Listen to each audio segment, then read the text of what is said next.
கூப்பிட்ட குரலுக்கு ஓடி வருகிற ஒரே தெய்வம் செந்தமிழ் கடவுள் முருகன். சிவபெருமான் வேற, முருகன் வேற கிடையாது.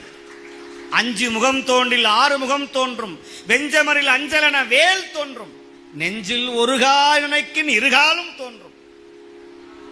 அதனாலதான் சிவபெருமான் முருகப்பெருமான் இல்லாம சுவாமி வரவே மாட்டார். சோமாஸ்கந்த மூர்த்தியினுடைய வடிவமே பக்கத்துல முருகர் இருப்பார். சோ உமா ஸ்கந்தன்னு பேர். நம்ம முருகனை பிரிச்சுட்டு விநாயகர் பெருமானை பிரிச்சுட்டு சாமியை கும்பிடவே முடியாது, சிவனை கும்பிடவே முடியாது.